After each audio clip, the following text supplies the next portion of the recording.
pages in to Fear the Flames by Olivia Rose Darling.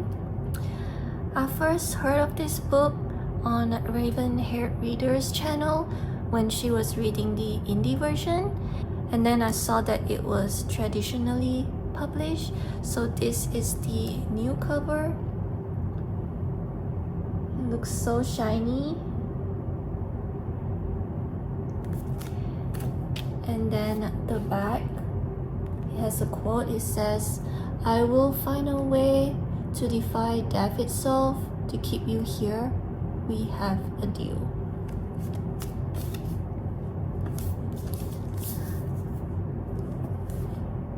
The main character in this story is a princess. Her name is Elowen.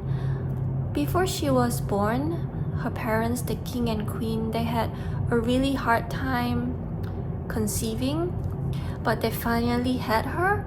So on her first birthday, they had this really big celebration, and kings and queens from other kingdoms came for her birthday celebration.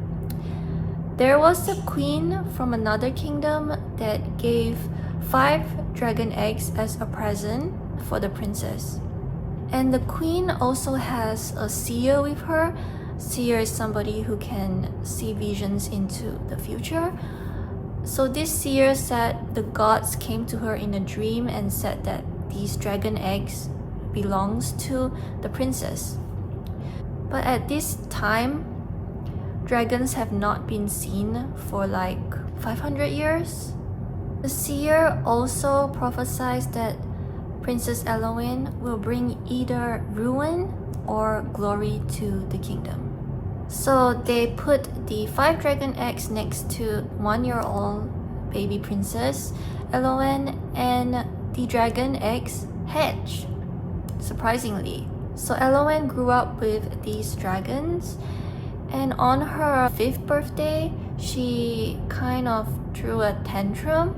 So her father, the king, went to try to like calm her down.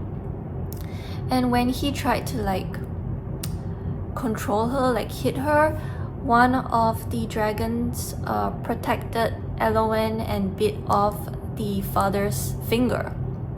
At this point, the father is also consumed by jealousy and fear because Elowen has this bond with the dragons and it makes her powerful, and he wants that power. So after the dragon bit off his finger, he was very furious, so he locked up Elowen and the dragons in the castle. And that is the prologue of the story. At the start of chapter 1, Elowen goes to spy on some people at the tavern, and then she overhears people from her father's enemy kingdom mentioning like the princess, which is her. While she was eavesdropping, she got caught by a man, and then they got into a little like fight. She asked the guy, "Hey, what do you want with the princess? I know the princess." The guy was like, "Oh, you know the princess? Like, can you set up a meeting with her? Our commander wants to meet with her." She's a little suspicious, but while they were talking / fighting, a creature appeared and interrupts them. This creature is called a nether rav. So while the guy was fighting the creature, she escapes. But before she leaves, she says, "Hey, let's meet at blah blah blah place, come alone." So we find out later that the princess is considered missing or dead. She escaped from her father's kingdom and is currently living in this city, town that she considers as her kingdom.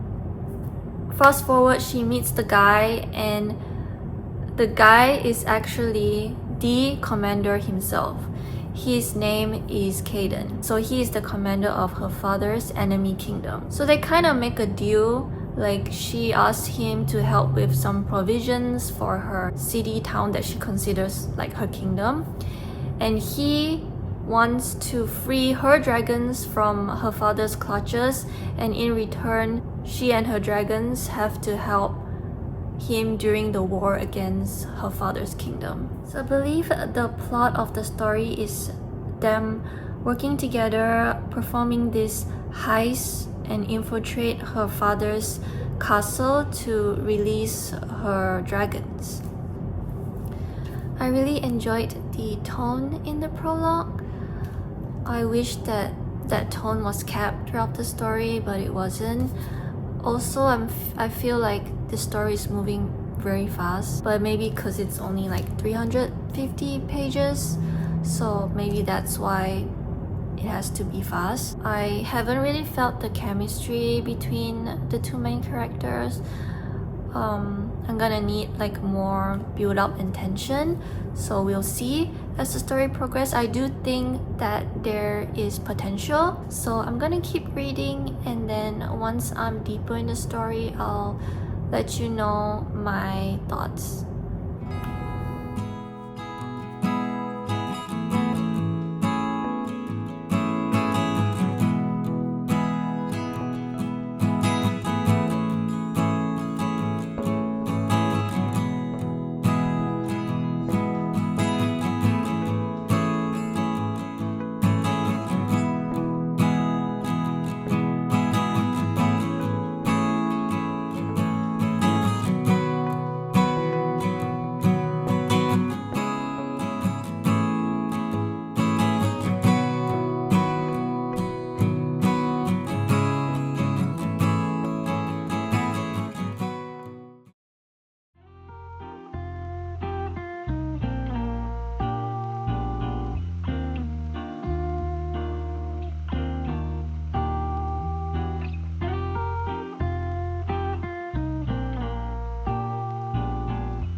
So I finished reading Fear the Flames yesterday.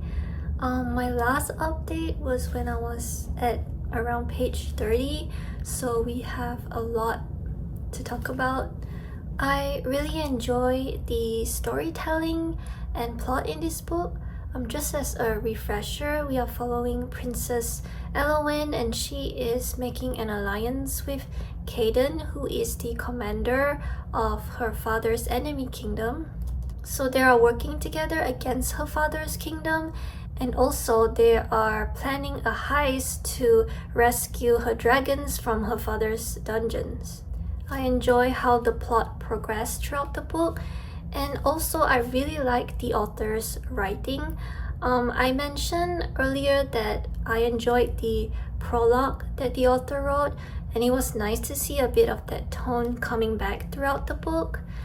I like the way the author describes things, like when they enter a bakery, just the way the author writes about the atmosphere, and then the description of all the bakery goods. And also there is another scene when they're entering a room, and the author just kind of writes about the items in the room and its significance to our characters, and it's just, I don't know how to explain, but it just gives me a cozy feeling even though this is a high stakes novel. Magic doesn't play a huge part in this book. Like obviously we know like the dragons are magical, and then there are some creatures in the land, but it's not really expanded upon.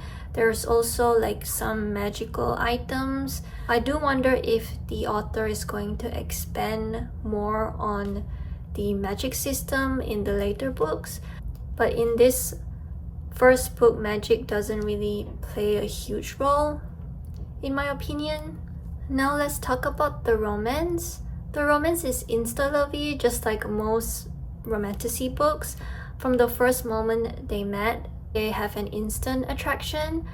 And then the second time when they met to make the deal, Caden is already super protective of Elowen. He's constantly bantering and flirting with her, but he is very sweet to her. They do have good chemistry.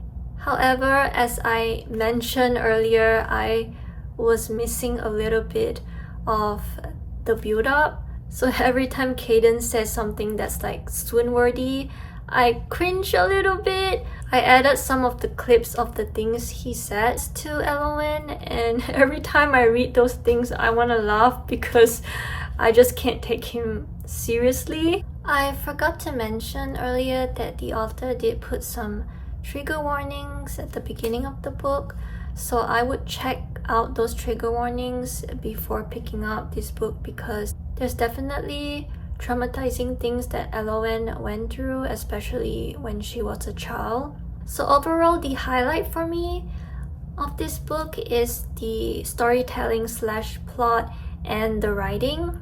And I am very curious to see where the story is gonna go in the second book and if we're gonna get more magic in the second book. So I am curious about it. So those are my thoughts on Fear the Flames, and we're actually gonna continue this vlog and read another book. And to keep in the same lane of romantasy with dragons, the next book will also have some dragons. At least that's what I think. Goodreads is saying it has vampires and some dragon lore. So the next book we are reading is On Wings of Blood by Briar Boleyn.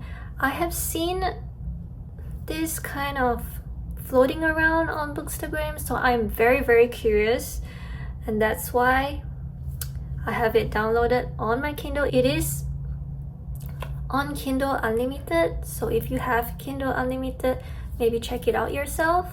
So On Wings of Blood is the first book in a romantasy series called Bloodwing Academy, and I kind of want to go into this blind, so I'm just gonna read you this half of this paragraph that's on Goodreads that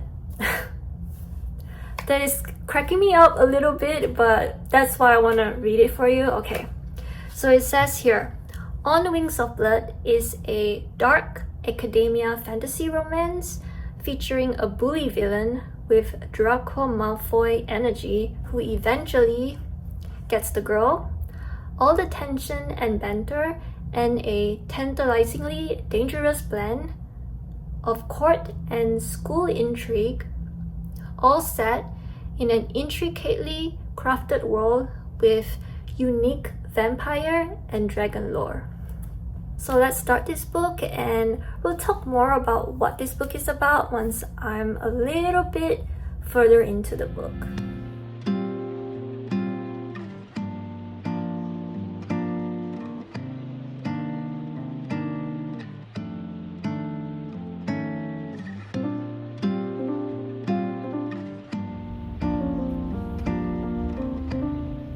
I don't know what am I getting myself into. I'm scared.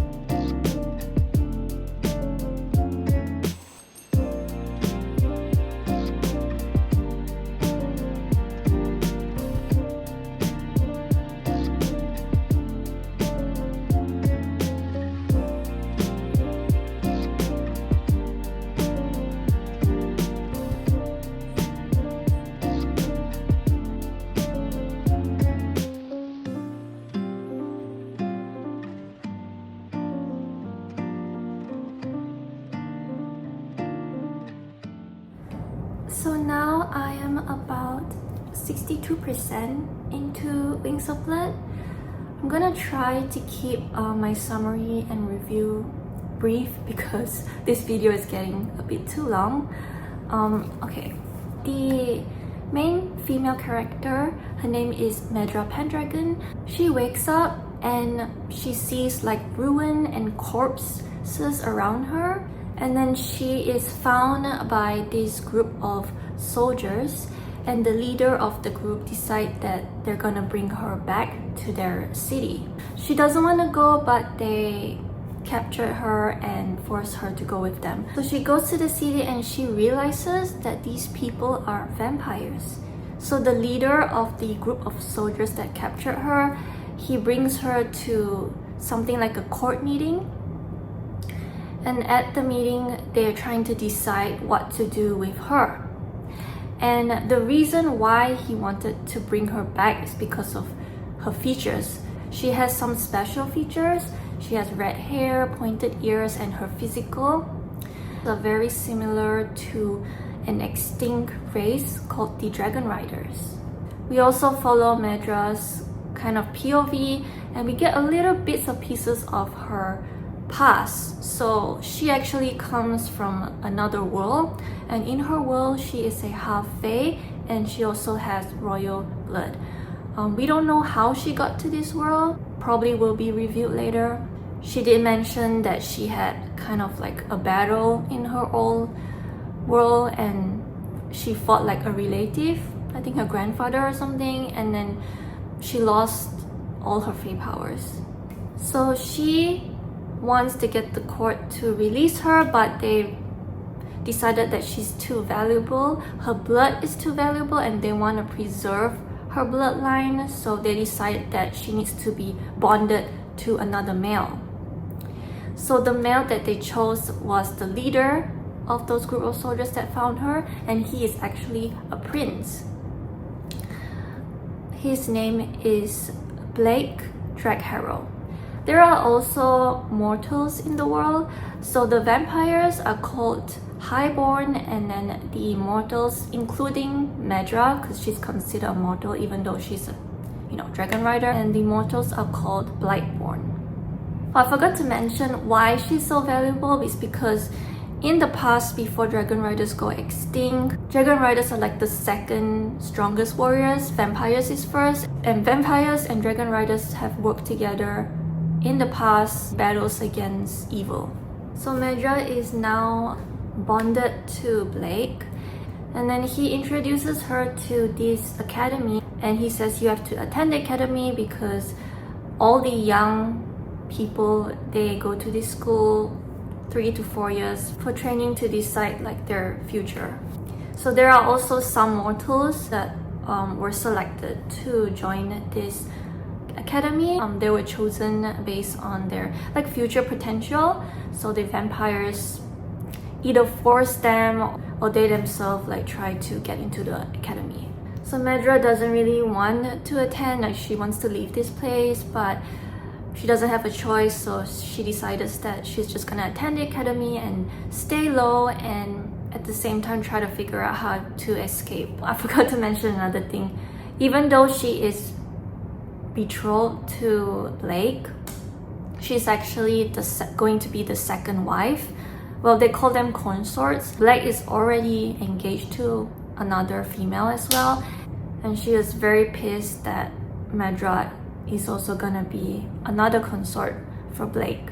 When I first started the book, reading all those trigger warnings, I was so scared, and then also the prologue was just giving me like Wattpad vibes, but it's actually not that bad. The initial feeling I got is that it's a little bit similar to Fourth Wing. I think on Goodreads it also says that it's a little bit similar to Zodiac Academy, so there is some bullying, but it's not as bad as in like Zodiac Academy. I would say that this is kind of a milder version of Fourth Wing and Zodiac Academy. I do think that the storyline and plot and mystery in this book, it kind of stands on its own.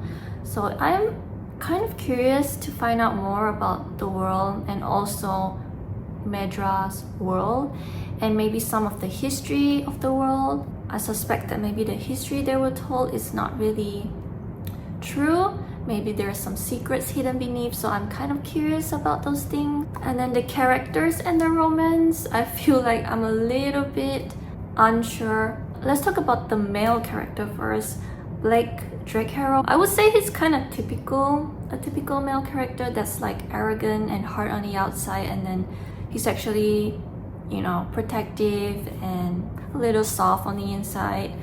But we spent most of our time in Medra's POV, and she's fine. Like, I don't have any negative feelings towards her. She's not annoying or whatever, but I'm also not like in love with her.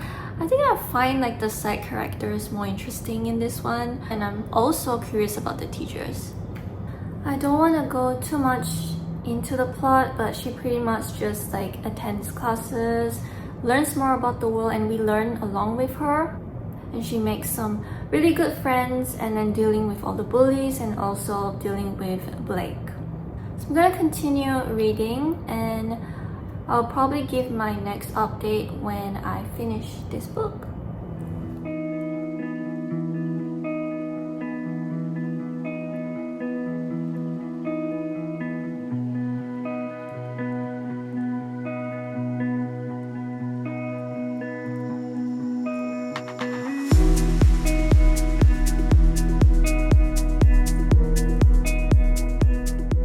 I have now finished On Wings of Blood, so let's talk about the last 40% of this book.